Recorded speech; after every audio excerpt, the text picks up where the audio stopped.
Buenas tardes, muchas gracias. Los saluda José Antonio Neira Flores, director de la Escuela de Formación Auxiliares Jurisdiccionales de la Corte Superior de Lima. En esta oportunidad tenemos a la profesora Diana Gisela Mila Vázquez, que va a colaborar con nosotros. Ella va a hablar sobre los beneficios penitenciarios en Perú y España, que es un tema que normalmente no lo manejamos, no lo conocemos. Casi siempre trabajamos temas penales, procesales, así que una de las pocas expertas que hay en el país, que acaba de publicar un libro y por lo tanto merece la máxima atención, tanto los amigos que van a estar presentes, así como los que a través del canal TV del Poder Judicial van a poder presentar esta imagen en directo y también a través de YouTube una vez que esté colgada. La profesora Diana Gisela Mila Vázquez es doctora y máster oficial en Derecho por la Universidad de Alcalá. Es abogada por la Universidad Nacional Mayor de San Marcos, es profesora de Derecho de Ejecución Penal y Criminología en el Máster en Ciencias Penales de la Universidad de San Martín de Porres, coordinadora académica del área de ejecución penal de la revista Jus Puniendi, Sistema Penal Integral, y entonces la vamos a recibir con un fuerte aplauso a la profesora Mila Vázquez. La metodología va a ser 45 minutos de exposición y de ahí todas las preguntas que ustedes deseen, ¿ya? Está en el uso de la palabra la profesora. Muchas gracias. En primer lugar, quisiera expresar mis palabras de agradecimiento al doctor Neira Flores por su cordial invitación. Bien, como lo señaló, esta tarde vamos a someter a su consideración algunos temas o problemas relacionados con los beneficios penitenciarios, principalmente en Perú, y también realizando una comparación con España. Bien, solemos escuchar en la prensa, tanto en los medios televisivos como en también podemos leer en la prensa escrita, que los marcos abstractos de la norma penal, entiéndase que el incremento de las penas, así como también se deben restringir los beneficios penitenciarios, ¿verdad? La prensa, actuando como una de esas fábricas del miedo en ese contexto irrazonable de la expansión del derecho penal, ha señalado y sigue señalando que los beneficios penitenciarios deberían desaparecer. El mensaje que suelen mandar a través de estos medios es que, por ejemplo, Juan Pérez ha cometido un delito de homicidio calificado, pero no se va a cumplir en su totalidad la pena, por ejemplo, de 20 años. ¿Por qué? Porque se le va a conceder un beneficio, ya sea de semilibertad o liberación condicional, a la mitad de la condena. Pero a ello se le suma una posible redención de penas por el trabajo y la educación. Esto es, si es que ha trabajado o ha estudiado, se le añadirá ese beneficio penitenciario, con lo cual podría acceder o salir antes del cumplimiento total de su condena efectiva, no a los 20 años, sino a los 6 años. Pero la prensa no nos dice en sí en qué consisten estos beneficios penitenciarios ni la finalidad que se proyecta desde nuestra Constitución. Bien, los beneficios penitenciarios son aquellos instrumentos normativos que en la historia penitenciaria y en la actualidad han servido para cortar la pena privativa de libertad o para disminuir el tiempo efectivo de internamiento. En cuanto a su naturaleza jurídica, la doctrina en el Perú considera que los beneficios penitenciarios son incentivos, mientras que en España la doctrina mayoritaria es unánime al señalar que los beneficios penitenciarios son derechos. En el Perú, el Tribunal Constitucional ha señalado que son garantías previstas por el derecho de ejecución penal. Ha señalado el tribunal que los beneficios penitenciarios no son derechos fundamentales y por lo tanto sí pueden ser garantías porque las garantías no engendran derechos subjetivos. Por su parte, también la Corte Suprema ha señalado que cumplen un doble rol, son a la vez incentivos y garantías. A partir del Acuerdo Plenario 8 del año 2011, como pueden observar, se le dio esa doble naturaleza, derechos e incentivos. Bien, como les había señalado, España, esa doctrina mayoritaria señala que los beneficios penitenciarios pueden ser derechos, pero derechos desde un ámbito no absoluto, sino relativo, que está condicionado al cumplimiento de determinados requisitos legales. Con lo cual no quiere decir que por el hecho que un interno cumpla esos requisitos legales que establece la Ley Orgánica General Penitenciaria del año 1979, así como el Reglamento Penitenciario del año 1996, se le tenga que entregar automáticamente o conceder por parte del juez de vigilancia penitenciaria un beneficio penitenciario, sino que ello dependerá de la evaluación que realice estrictamente el juez y someterá a su valoración si concede o no un beneficio penitenciario. En el Perú justamente se señaló esa doctrina mayoritaria y dijo que no podía ser derechos porque con el solo cumplimiento de estos requisitos legales, los internos no deberían acceder a un beneficio penitenciario.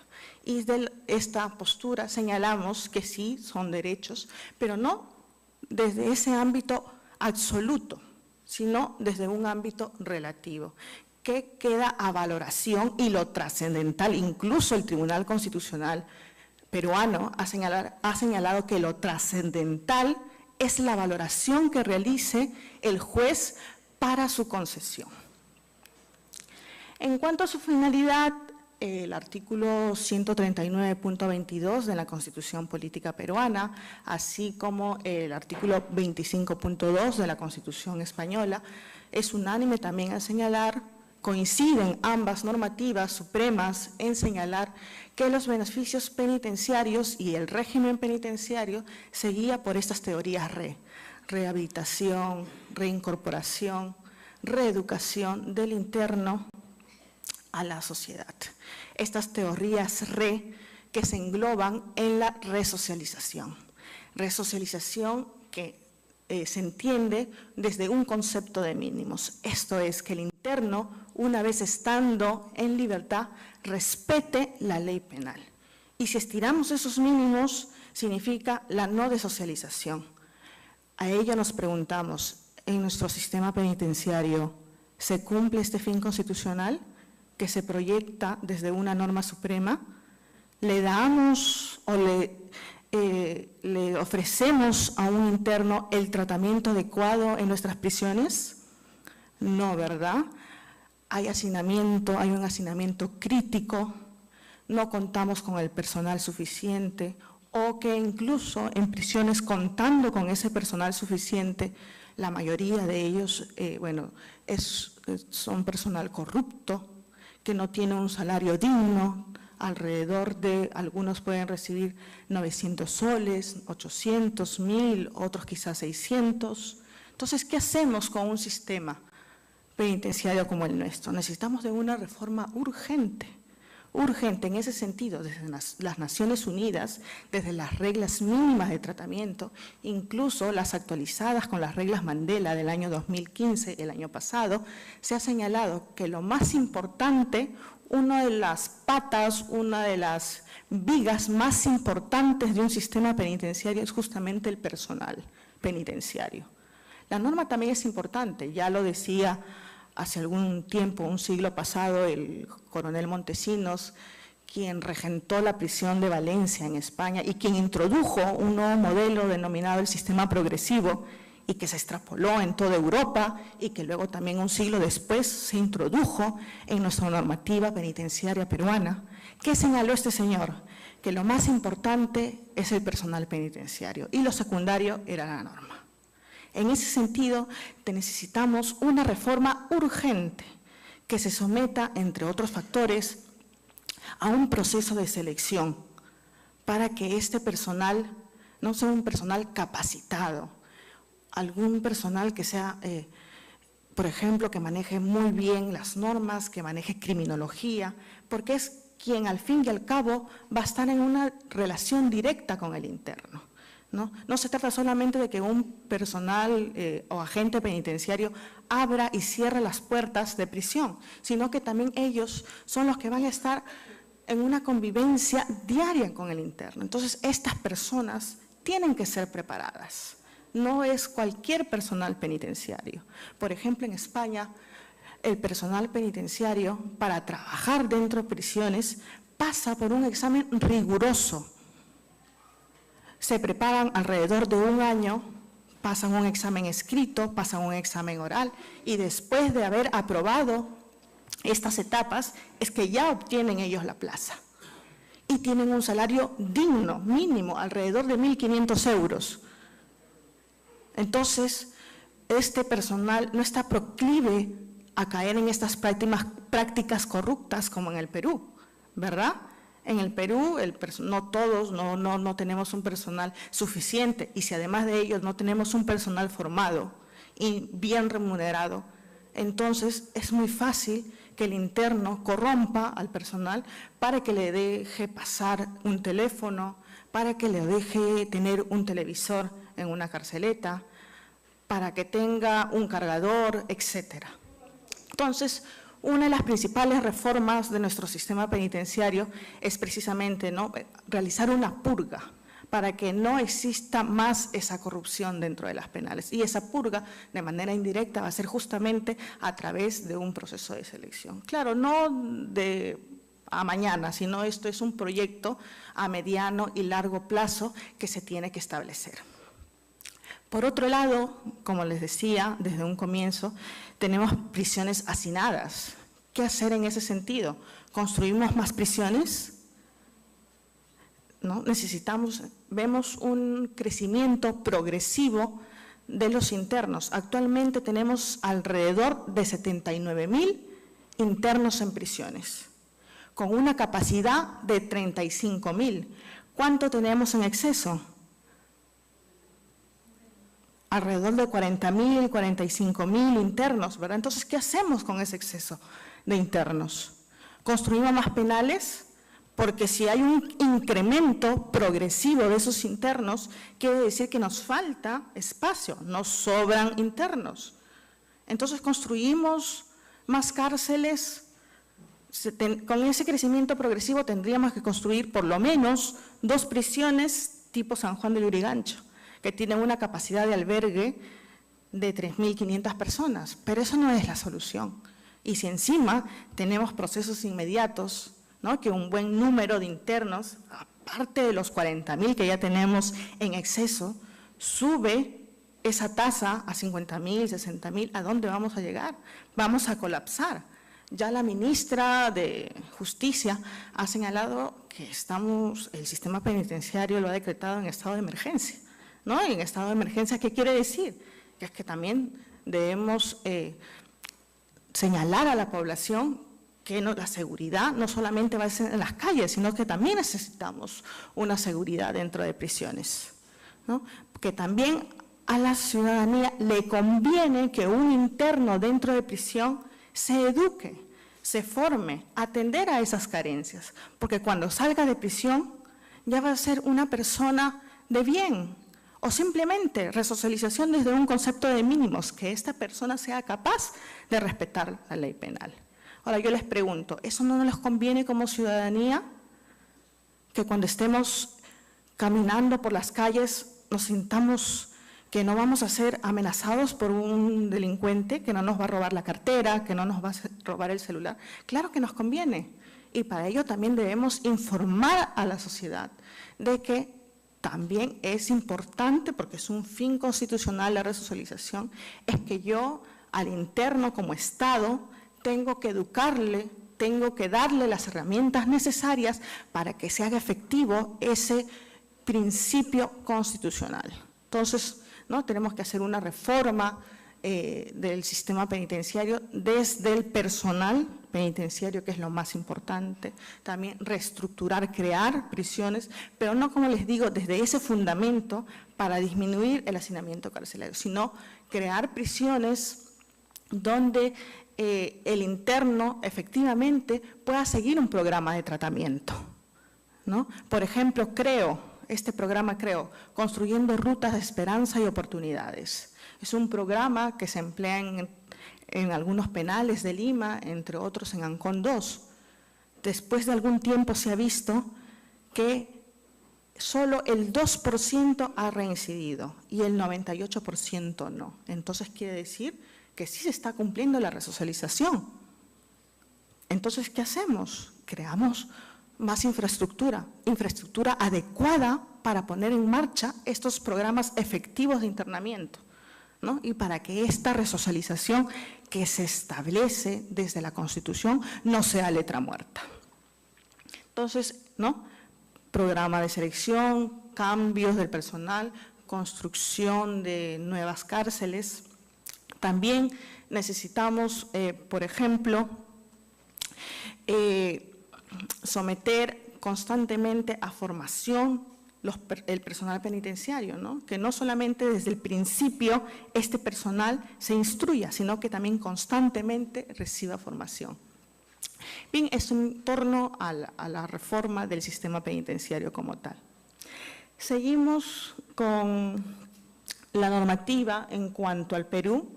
El Código de Ejecución Penal, específicamente el artículo 42, señala el catálogo de beneficios penitenciarios que tenemos. Tenemos, por ejemplo, los permisos de salida, tenemos el beneficio penitenciario de redención de las penas por el trabajo y la educación, tenemos el permiso de semilibertad, tenemos el de la liberación condicional y tenemos el de la visita íntima. También señala el Código de Ejecución Penal otros beneficios. Por su parte, en el ordenamiento español no se establece tal como nosotros lo tenemos en nuestro Código de Ejecución Penal, sino ellos lo tienen en su reglamento. El artículo 202 del Reglamento Penitenciario Español recoge a manera de numerus clausus los beneficios penitenciarios, como por ejemplo el indulto particular y el adelantamiento de la libertad condicional. Ahora más adelante vamos a señalar en qué consiste. Bien, retornamos a estos beneficios que nosotros tenemos en el Perú y vamos a empezar por los permisos de salida o la redención de penas por el trabajo y la educación. Este beneficio en estricto es una forma de acortamiento de la pena privativa de libertad y tiene varias modalidades, el 2x1, el 5x1, el 6x1, 7x1. Menos mal que ahí nos quedamos, porque si hubiésemos seguido en esa reforma, estuviéramos 10x1, 20x1, o quién sabe, más adelante también saldrá alguna normativa, ¿verdad?, para restringir más el acceso a estos beneficios penitenciarios. No lo sabemos, pero los tenemos.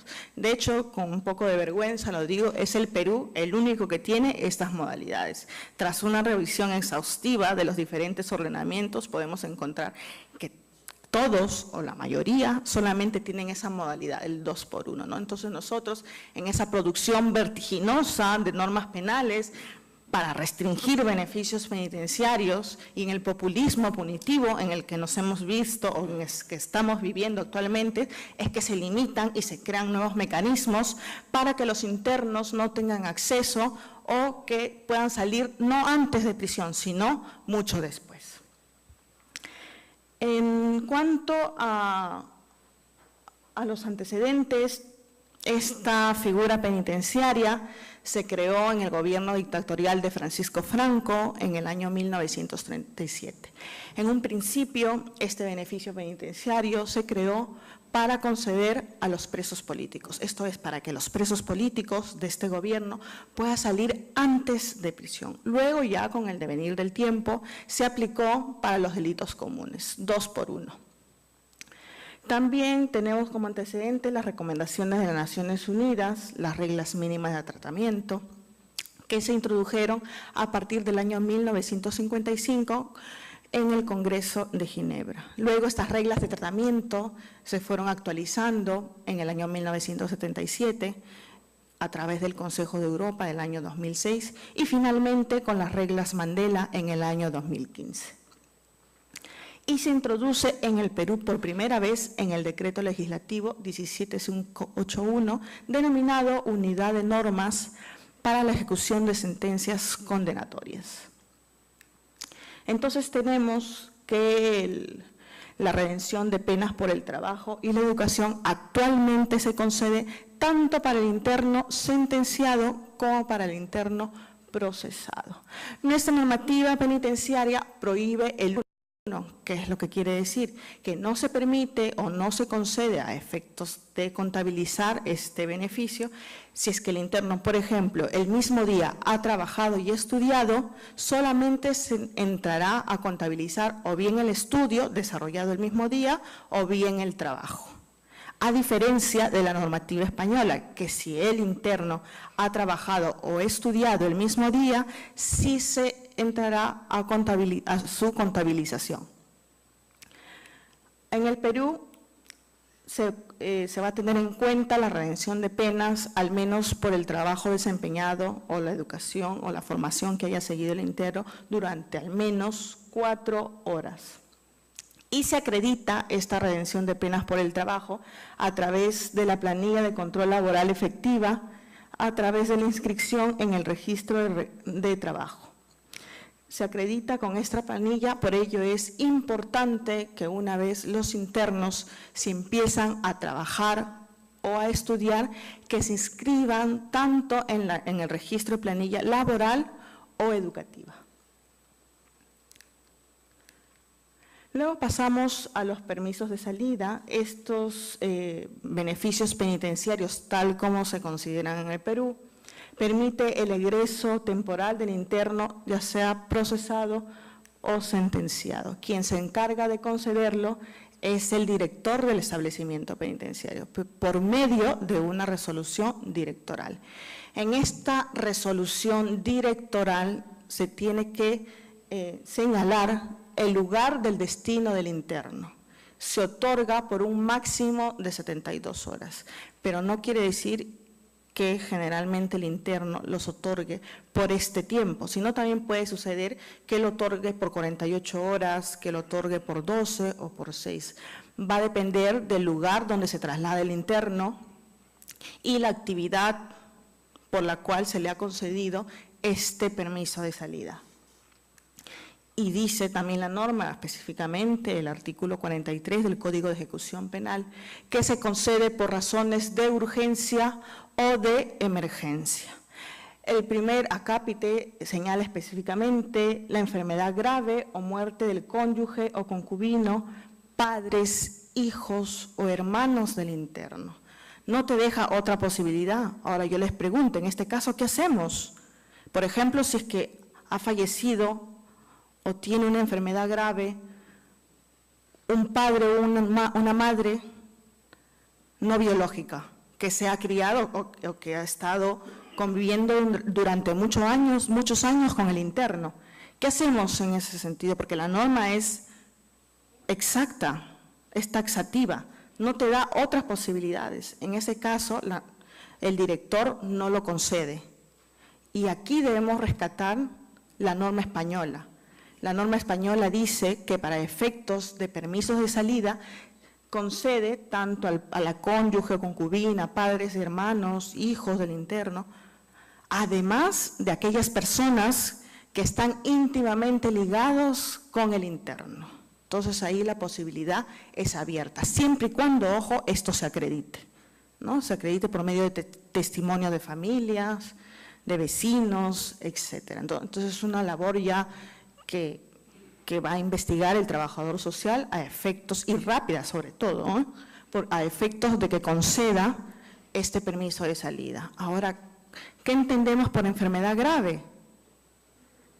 ¿No? También es una posibilidad bastante abierta para entender enfermedad grave. La doctrina ha señalado que por enfermedad grave se debe entender cuando se está en situaciones de peligro, ¿no? Cuando ya el familiar está a puertas de morir. En el caso de un cáncer, ¿se podrá conceder un permiso de salida? No, ¿verdad? Porque el cáncer tiene varias etapas y si se encuentra en la primera de ellas, entonces el permiso de salida no se va a conceder. Si es que está en la última etapa, sí se va a conceder el permiso de salida. Luego tenemos otra situación de emergencia para conceder este permiso de salida. Es el nacimiento de los hijos. La norma señala de los hijos, pero ¿qué sucederá cuando sea un hijo extramatrimonial? ¿Le concedemos o no le concedemos el permiso de salida? por un criterio, claro, también se debería aplicar ese criterio de humanidad en la primera razón de urgencia y emergencia, ¿verdad? Pero como no te prohíbe, dice la norma, como no lo prohíbe específicamente, por un criterio de humanidad que rige todo el sistema penitenciario, sí se le concederá el permiso de salida, en caso de que sean hijos extramatrimoniales. Luego tenemos otra razón de urgencia que viene a ser para realizar gestiones personales de carácter extraordinario que demanden la presencia del interno en el lugar de la gestión. Puede ser, por ejemplo, cuando el interno va a declarar su instructiva o cuando va a realizar, ¿no?, una declaración como testigo, etcétera. Luego tenemos otra modalidad para realizar gestiones para la obtención de trabajo o alojamiento ante la proximidad de su liberación. En este caso, ¿cuándo será que el director del establecimiento penitenciario conceda este permiso de salida? ¿Le concedemos faltando 8 meses? ¿Le concedemos faltando 9 meses? ¿6 meses? ¿4 meses? Aquí, ojo, el director del establecimiento penitenciario tiene que ser muy astuto, porque si le concede al interno este permiso de salida faltando 8 meses, cabe la posibilidad de que este interno se fugue. Entonces, se ha acordado también en la doctrina, en ello es unánime al señalar, que los internos se les pueda conceder ante estas posibilidades el permiso de salida faltando 2 meses o 1 mes, ¿no?, para que pueda buscar un trabajo o un lugar donde se vaya a alojar. Luego tenemos otro beneficio penitenciario, que es la semilibertad. Este beneficio penitenciario, por ejemplo, en España no se considera como tal. La semilibertad en España forma parte del régimen penitenciario o, en términos clasificatorios, forma parte del 3er grado, ¿no? Nosotros en el Perú tenemos el sistema progresivo.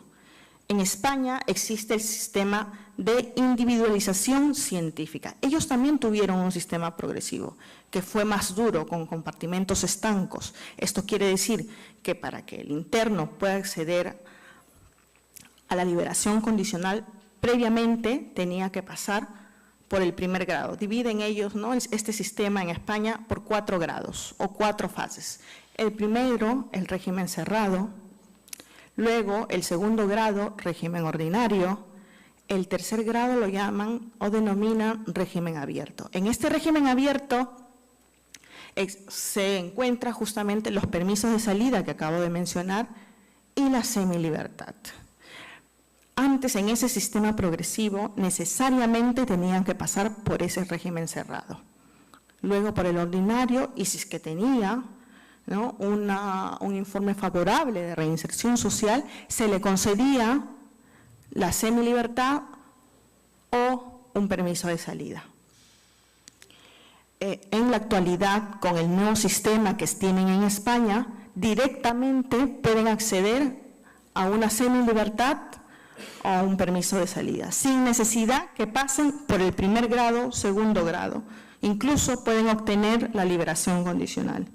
Claro, después de hacer un seguimiento, ¿no?, desde que es clasificado el interno y después favorable por parte del equipo técnico penitenciario. Bien, entonces en el Perú esta semilibertad se considera como un beneficio penitenciario. En sus orígenes, la semilibertad se concedía para que el interno salga de prisión y regrese a pernoctar a ella. Salía a trabajar y regresaba. Se crearon en el año 1985 las casas de semilibertad. El profesor Germán Esmola Arana, luego de que fue comisionado, él era presidente ejecutivo de prisiones, fue comisionado a diferentes países del mundo para visitar las prisiones y pude encontrar que, por ejemplo, en Argentina tenía la casa de semilibertad José Ingenieros. Vio que efectivamente los internos salían de prisión para trabajar y todos regresaban. Trajo este modelo, se implantó en el año 1985 y efectivamente todos todos los internos regresaban a dormir a las casas de semilibertad. Si ahora la ponemos en práctica, ¿regresarán nuestros internos a las casas de semilibertad? Claro, no, muchos se fugarán, ¿verdad? Pero claro, también en el caso de que se concedan o que regresen estas casas de semilibertad, va a depender de la naturaleza del delito, de la pena otorgada y, en fin, de una serie de evaluaciones. Entonces, ahora esa semilibertad perdió ese fundamento ortodoxo por el cual se concedía en sus orígenes. No hay mayor diferencia entre la semilibertad o liberación condicional. La diferencia va a estribar solo en la extinción del tiempo. Esto quiere decir que para los casos, en la generalidad de delitos, la semilibertad se va a conceder tras haber extinguido 1/3 de la condena. Y excepcionalmente, dice el Código de Ejecución Penal, a las 2/3 partes.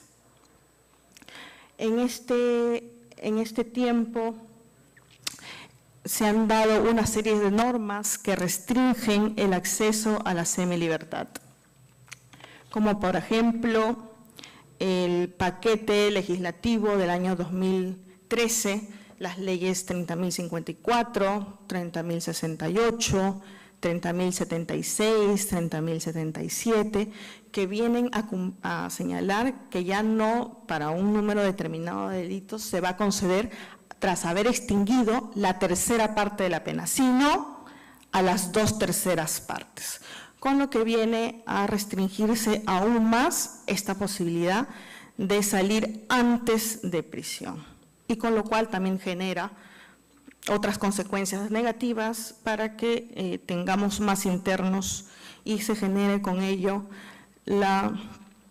el incremento o el hacinamiento crítico. Ahora, para obtener esta semilibertad se deben reunir determinados criterios aparte de este requisito temporal. Por ejemplo, se debe reunir la copia certificada de la sentencia donde se deje constancia que es consentida o ejecutoriada. Otro de los requisitos que se debe reunir es, por ejemplo, el certificado de conducta del interno. Otro de los requisitos, un certificado de no tener un proceso pendiente con mandato de detención, un certificado de cómputo laboral o estudios efectivos que se haya llevado a cabo por el interno, un informe detallado sobre el grado de readaptación del interno de acuerdo a la evaluación del Consejo Técnico Penitenciario y, por último, un certificado notarial, municipal o judicial que acredite un domicilio o lugar de alojamiento. Existen 2 etapas para acceder a la semilibertad. La primera denominada la etapa administrativa y otra etapa, la etapa judicial. En esta primera etapa administrativa, quien se va a encargar de reunir estos requisitos, esto es, el expediente personal del interno, va a ser el Consejo Técnico Penitenciario. Previo informe que realice el órgano técnico de tratamiento, quien se va a encargar de señalar ese proceso favorable o no de reinserción social. Una vez que el Consejo Técnico reúne el expediente personal, envía al juez para que el juez realice una valoración de este expediente. Entonces el juez corre traslado al fiscal y en el plazo de 10 días convoca para que se lleve a cabo la audiencia de beneficios penitenciarios. También con la modificación de la normativa penitenciaria del año 2012, se ha señalado que pueda asistir a la audiencia el futuro empleador, así como el psicólogo, quien emitió ese informe favorable de reinserción social, a quienes se les hace la pregunta del caso y según ello, ¿no?, escuchadas las partes, el contradictorio, los alegatos finales en la audiencia, el juez cree conveniente, concede el beneficio penitenciario en la audiencia o en su defecto tiene el plazo de 2 días para emitir un pronunciamiento. Por último, tenemos el beneficio de la liberación condicional. La liberación condicional, según la doctrina, se encuentra en la última etapa de la prueba y se concede también, al igual que la semilibertad, al interno sentenciado. Y se debe cumplir determinados requisitos. El primero de ellos, que se concede para la generalidad de delitos tras haber extinguido la mitad de la condena o excepcionalmente, dice la norma, las 3/4 partes de la misma. Y los requisitos, además de este temporal, son los mismos que para la semilibertad, ¿no? Reunir un certificado de la sentencia donde conste una acta que es consentida o ejecutoriada, también, ¿no?, un certificado de buena conducta, un certificado de no tener pendiente un proceso con mandato de detención, un informe favorable de reinserción social y también un certificado notarial, judicial, donde se acredite el lugar donde va a vivir el interno. Luego tenemos el último de los beneficios y es la visita íntima. Este es considerado en nuestro ordenamiento jurídico como un beneficio penitenciario, pero no debería ser considerado como tal, ¿verdad? Porque es un derecho connatural al ser humano. No debería estar sometido al cumplimiento de determinados requisitos para que se conceda la visita íntima. Por ejemplo, en España, la visita íntima es considerado un derecho y se otorga para todos los internos sin excepción. En un determinado tiempo, en el Perú, se limitó la visita íntima para los delitos, para aquellas personas que habían incurrido en el delito de terrorismo. Luego el Tribunal Constitucional señaló no, que esto no se debiera dar de esta forma, no debería haber una restricción en ese sentido, sino que se debería dar esa posibilidad a todos los internos sin excepción, sin estar condicionados al cumplimiento de determinados requisitos. La finalidad de esta visita íntima viene a ser el mantenimiento de las relaciones conyugales, maritales, ¿no?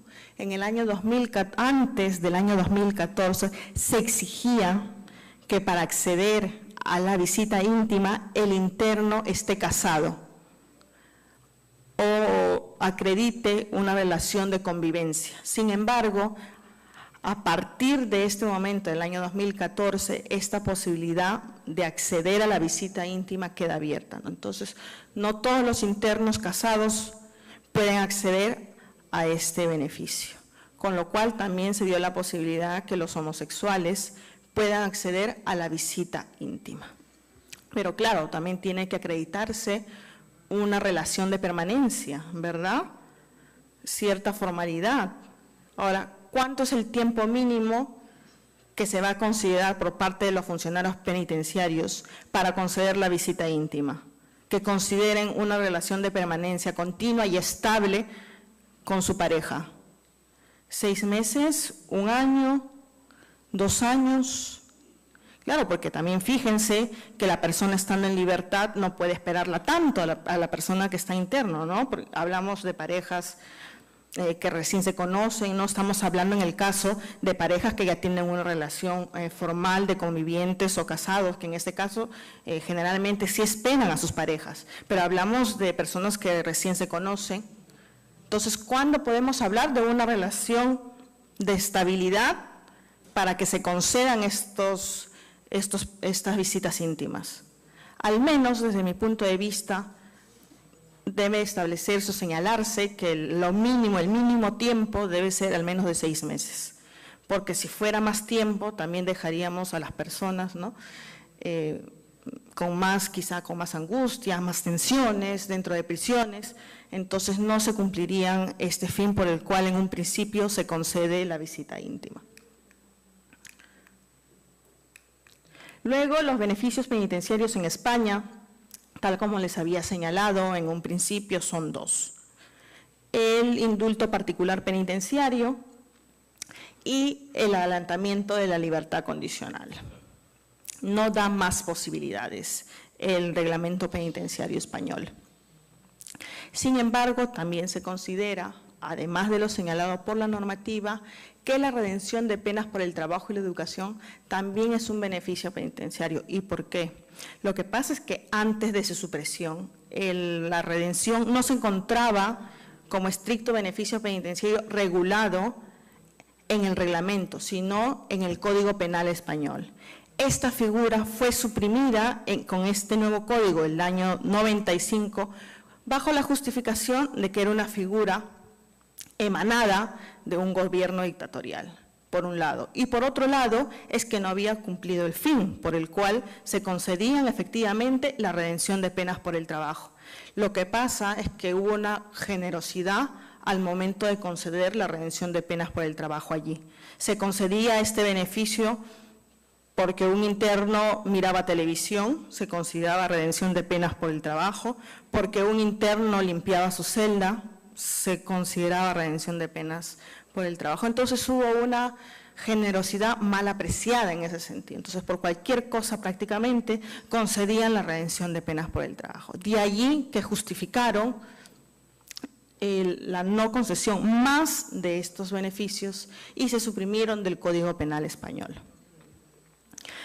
Entonces, pero todavía sigue vigente para aquellos delitos que se cometieron bajo el Código Penal del año 1973, según las cláusulas finales que establece el Código Penal español del año 1995. Claro que son pocos aquellos delitos que fueron juzgados bajo ese Código Penal del año 1973, pero todavía siguen vigentes para esta clase de delitos. Bien.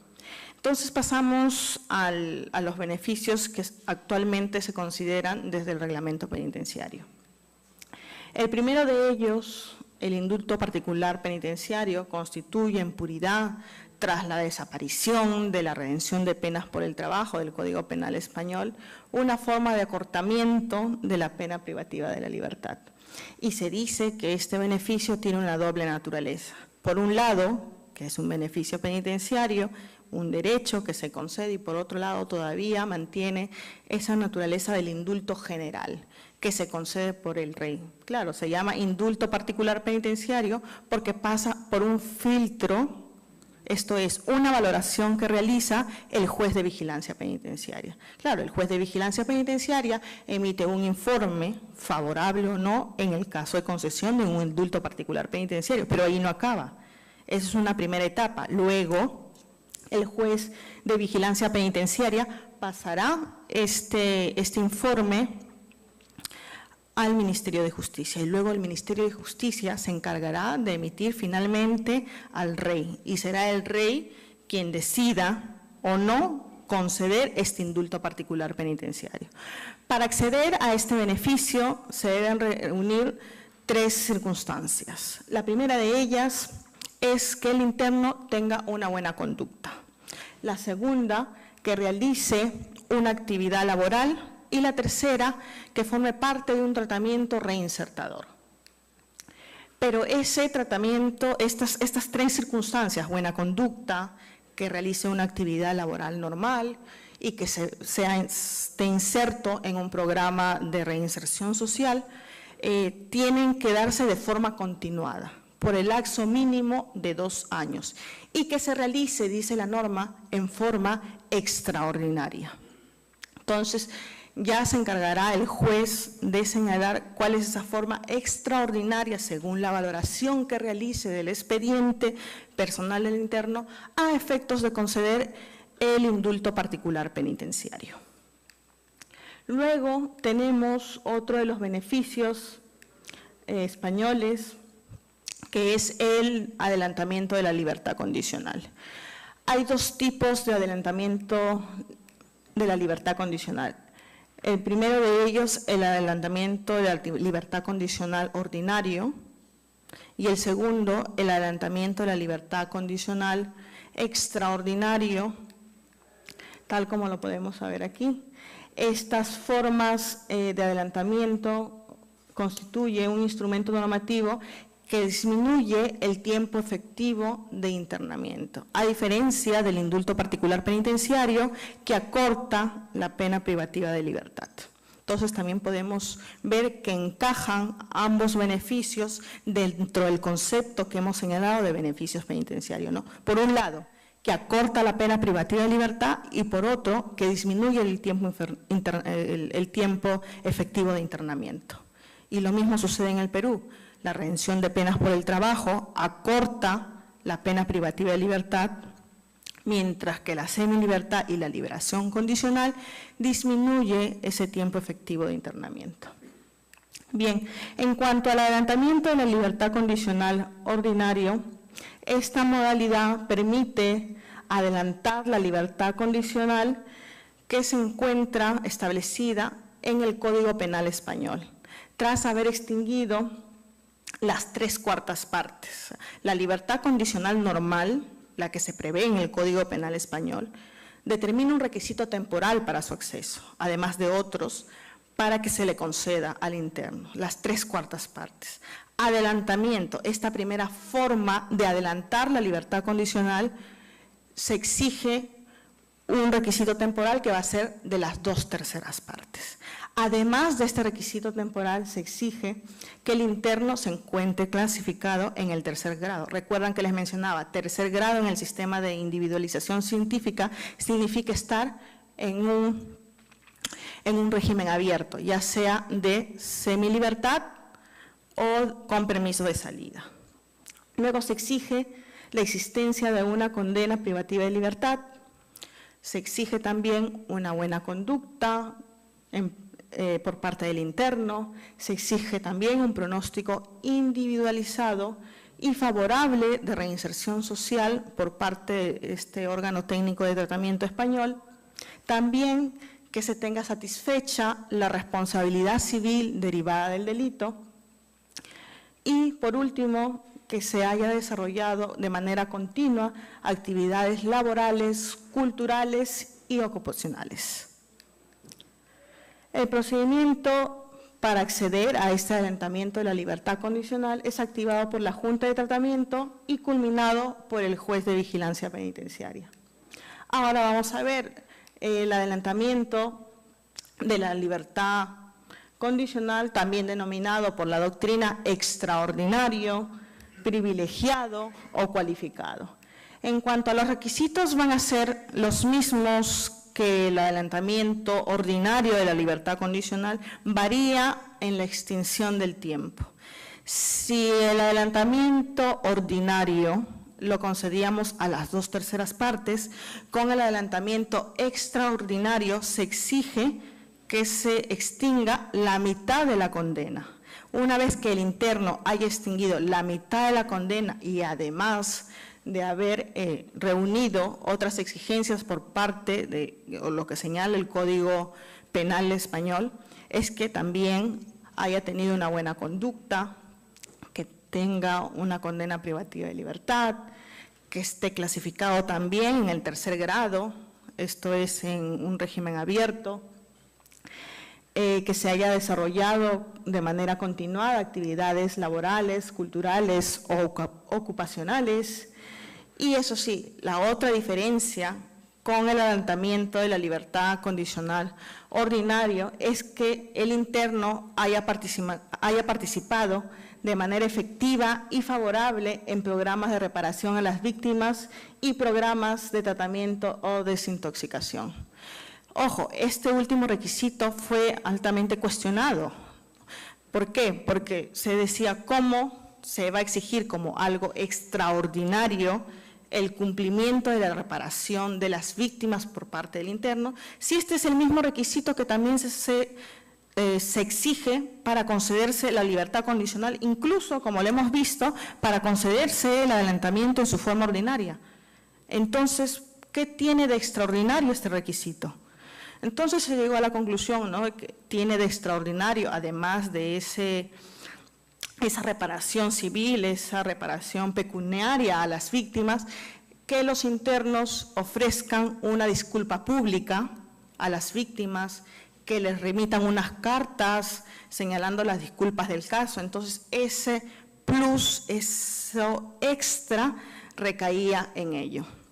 Y que también estas personas que solicitan o peticionan este beneficio es que estén insertas en programas de desintoxicación.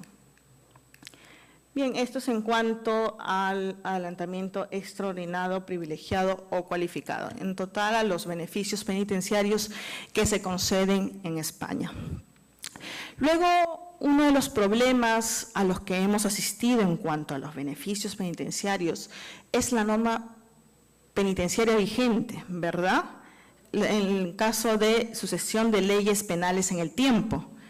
¿Cuál será? Se ha discutido, ¿no? Se reabrió el debate, por ejemplo, en el Perú, en los casos de Agustín Mantilla, en el año 2003, y también en el caso de Henry Parot en España, la doctrina Parot, ¿no? Se discutió en el Perú, ¿no? ¿Cuál es el momento determinante o la norma penitenciaria vigente a efectos de otorgar un beneficio penitenciario? Esto es, si debe regir la norma penitenciaria cuando se solicite el beneficio o si debe regir la norma penitenciaria bajo el cual se cometió el delito. Hubo un debate a partir del caso que les acabo de señalar de Agustín Mantilla, ¿no? Y que la ley 27770 señalaba que debería ser a partir del cual se solicita el beneficio penitenciario. El Tribunal Constitucional peruano señaló y por muchos años y en sendas resoluciones que el régimen legal vigente es aquel bajo el cual se solicita el beneficio. Mucho antes a lo señalado por el Tribunal Constitucional, la doctrina había señalado que el régimen legal vigente debería ser aquel bajo el cual se comete el delito. ¿Y por qué? Porque a partir de ahí le estamos dando seguridad jurídica a los internos. Porque no solamente significa que el interno conozca bajo el principio de legalidad las penas a las cuales se les debería aplicar en el caso de cometer un delito, sino también ante los posibles beneficios penitenciarios que podría acceder. ¿Qué pasaría, no? Se dice que en el hipotético caso de que surjan posteriormente al delito cometido normas que restringen sus beneficios penitenciarios, pero si aplicamos ese momento bajo el cual se cometió el delito, la norma vigente penitenciaria, en ese hipotético caso que ya luego salgan normas que restrinjan los beneficios penitenciarios, ya se ha hecho el interno acreedor de sus derechos para poder acceder a estos beneficios penitenciarios si tenemos en cuenta el régimen legal bajo el cual se cometió el delito. A partir del último acuerdo plenario establecido por los jueces supremos, el acuerdo 2-2015, ya se señalan esa doble naturaleza material y procesal de las normas penitenciarias. Esto quiere decir que dependiendo de los casos en específico, si resulta conveniente, ¿no?, aplicar las normas penitenciarias para el interno en el caso de acceder a beneficios penitenciarios. Si se le aplica una norma material que le favorezca principio de retroactividad favorable para el interno, ¿no? Y si, también se le puede tomar como una norma, ya sea procesal o material, para que se le conceda un beneficio penitenciario. Y esto a partir de las leyes específicas 30.101 y 30.332. La 30.101 señalaba o señala que para en el caso específico del paquete legislativo 30.054, 30.068, 30.076, 30.077, se aplican estas normas a partir de este momento hacia adelante. Esto es, a partir de que se cometa el delito. Entonces, hablamos de un principio de retroactividad penal a favor del interno y de irretroactividad en el caso de que sean desfavorables. Pero ¿qué pasó antes de este reconocimiento del Acuerdo Plenario 2-2015? El Tribunal Constitucional se basaba específicamente, en particular, en el artículo 139.11, ¿no?, para señalar que en el caso de sucesión de leyes penales en el tiempo, se aplicará la norma, ¿no?, bajo la cual se solicitan los beneficios penitenciarios, porque el derecho penitenciario y, por lo tanto, las normas de ejecución penal tienen una naturaleza una naturaleza procesal. Aplicaban el principio del tempus regis actum, de aplicación inmediata. Y como como constituye, según ellos, la solicitud de un beneficio penitenciario una norma de naturaleza procesal, entonces debería regir la norma bajo la cual se solicitaba el beneficio penitenciario. Pero desde la doctrina se decía que no, las normas de ejecución penal no debe darle o se deben entender como estrictas normas procesales, sino como normas materiales. Y esto también haciendo una interpretación extensiva de la aplicación del principio de legalidad. ¿Por qué? Porque haciendo una interpretación de todo el fin desde la Constitución, desde el Código Penal, desde el Código de Ejecución Penal, ¿a dónde nos lleva? Dice la Constitución 139.22, ¿cuál es el fin del régimen penitenciario? Dice el Código de Ejecución Penal en su artículo 2 del título preliminar, ¿cuál es el fin del régimen penitenciario? El artículo 9 del título preliminar del Código Penal, ¿qué señala? ¿Cuál es el fin de las penas? Entre ellas, protectora, preventiva y resocializadora. Entonces, haciendo un análisis integral del fin de las penas en nuestro sistema penal, partiendo desde la Constitución, señalamos o vemos que tenemos un fin único, que viene a ser el de la prevención. En ese sentido, y que las normas penitenciarias pertenecen a un todo, como un sistema penal integral, y por lo tanto no debe soslayarse, no debe señalarse, decíamos nosotros antes de este acuerdo plenario, y bueno, y también lo seguimos diciendo, pero sobre todo lo decíamos para sustentar esa postura en que las normas de ejecución penal no deben entenderse como estrictas normas procesales, sino materiales, desde una visión omnicomprensiva, entendida como un derecho penal integral, a efectos de que se concedan los beneficios penitenciarios y teniendo en cuenta ese régimen legal aplicable al momento de la comisión del delito. Ya con este acuerdo plenario ya se han despejado bastantes dudas y en ese sentido hay una victoria. Bien, eso es todo. Muchas gracias y si tuviesen algunas preguntas, les agradezco. Bien, por favor, se identifican si quieren hacer alguna pregunta y la plantean. Sí, por favor. ¿Nombre cuál es, doctor? Ya, por favor, David González.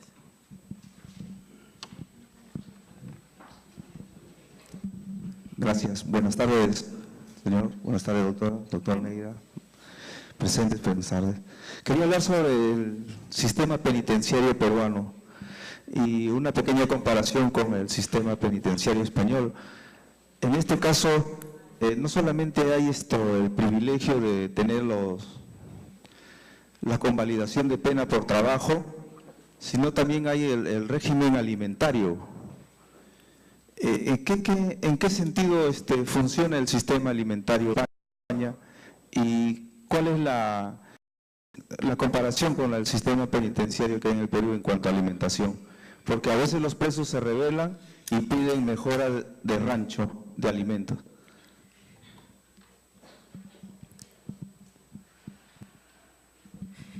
Es un sistema totalmente diferente. En ese sentido, la alimentación está muy bien regulada, las dietas se cumplen, se establece para los internos alrededor de 50 euros por interno por día. Entonces, en esos 50 euros que va destinado a interno por día, es una de ellas, una de las donde va destinada este dinero es justamente a la alimentación de los internos, ¿no? A diferencia del Perú, ahí no hacen motines porque tienen una mala alimentación, todo lo contrario, ¿no? Los internos en España tienen una buena alimentación.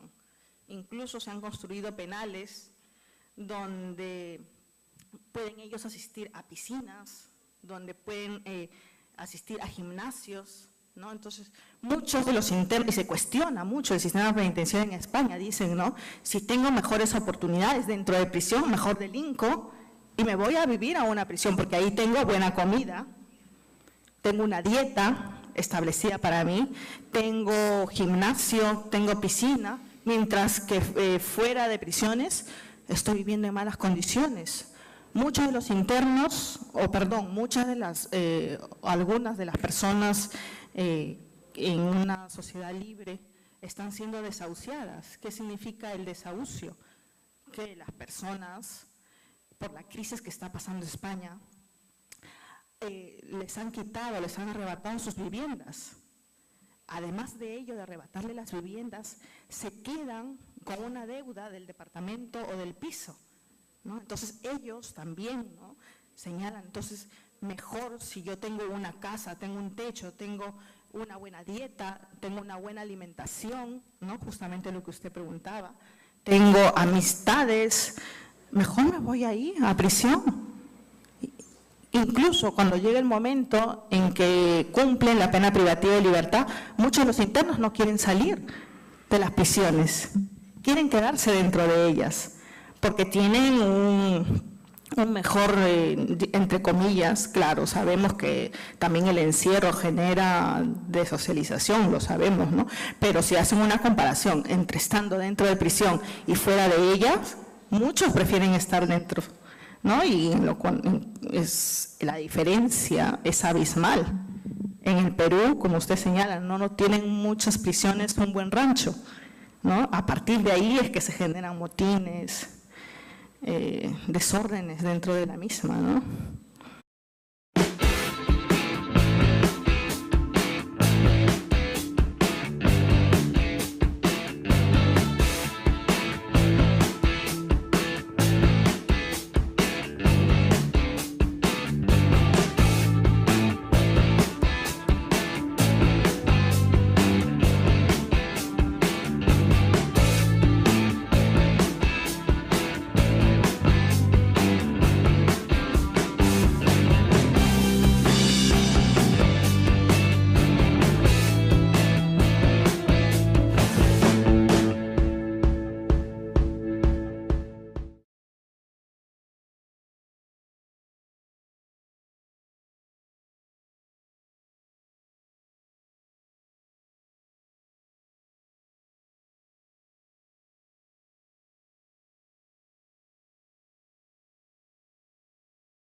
Mayoritaria dijo que no podía ser derechos porque con el solo cumplimiento de estos requisitos legales, los internos no deberían acceder a un beneficio penitenciario.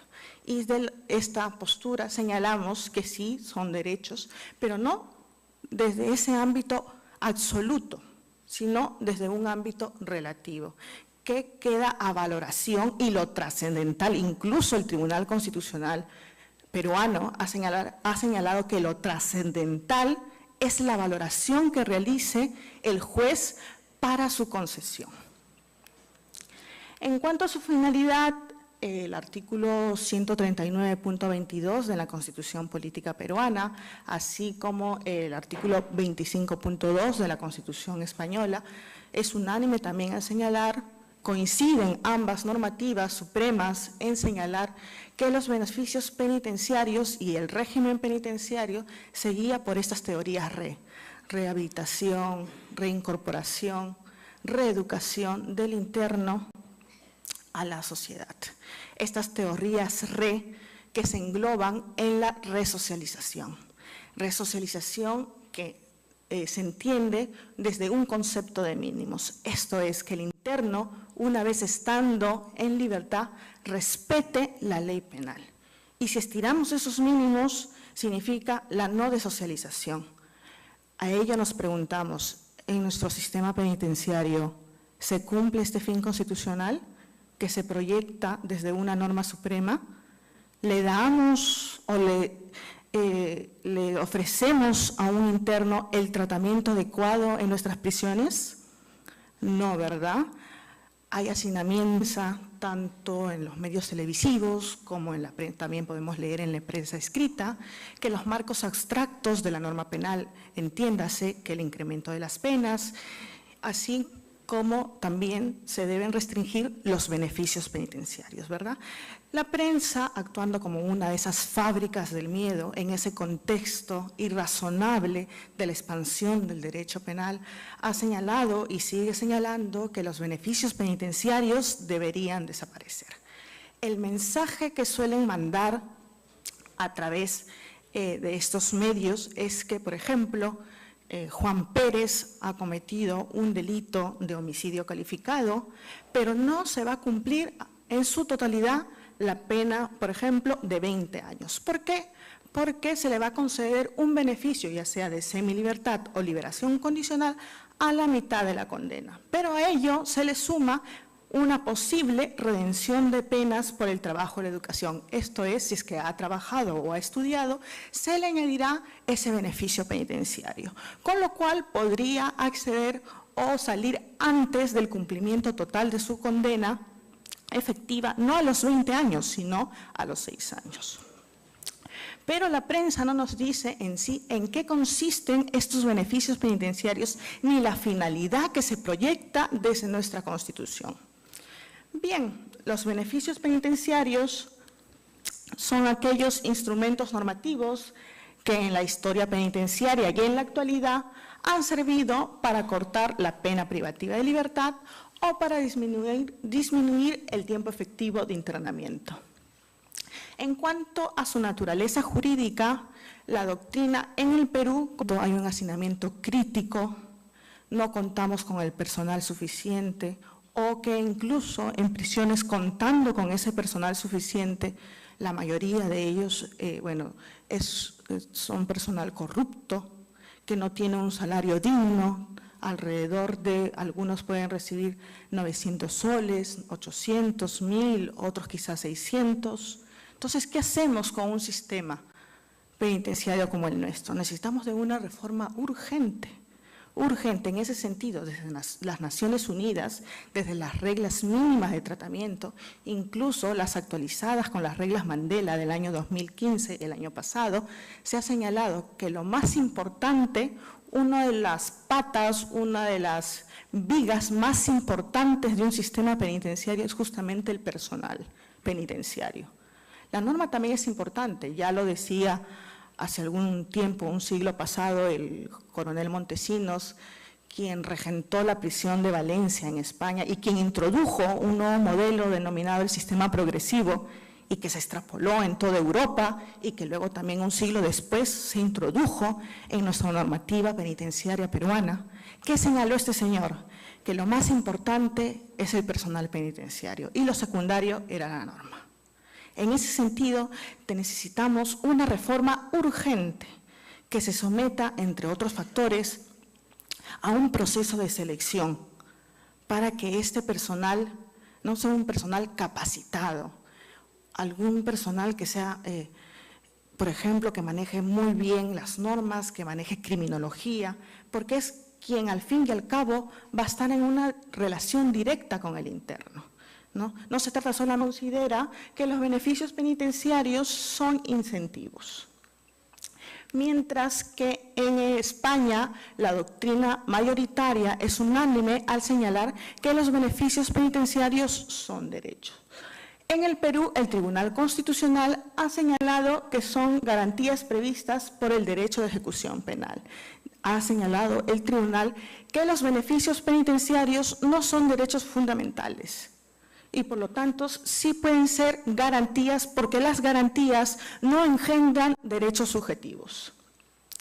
Por su parte, también la Corte Suprema ha señalado que cumplen un doble rol, son a la vez incentivos y garantías.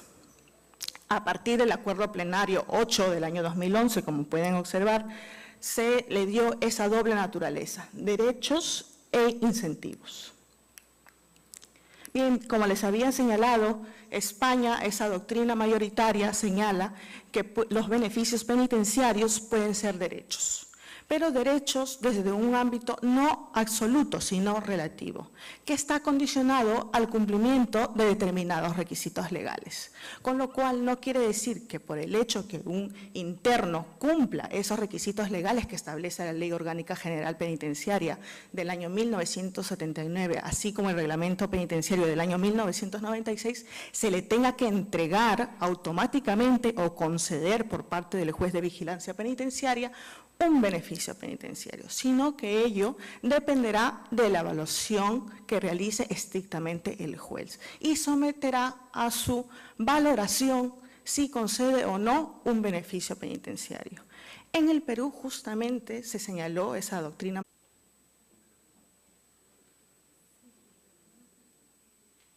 Buenas tardes, muchas gracias. Los saluda José Antonio Neira Flores, director de la Escuela de Formación Auxiliares Jurisdiccionales de la Corte Superior de Lima. En esta oportunidad tenemos a la profesora Diana Gisela Mila Vázquez, que va a colaborar con nosotros. Ella va a hablar sobre los beneficios penitenciarios en Perú y España, que es un tema que normalmente no lo manejamos, no lo conocemos. Casi siempre trabajamos temas penales, procesales, así que una de las pocas expertas que hay en el país, que acaba de publicar un libro y por lo tanto merece la máxima atención, tanto los amigos que van a estar presentes, así como los que a través del canal TV del Poder Judicial van a poder presentar esta imagen en directo y también a través de YouTube una vez que esté colgada. La profesora Diana Gisela Mila Vázquez es doctora y máster oficial en Derecho por la Universidad de Alcalá.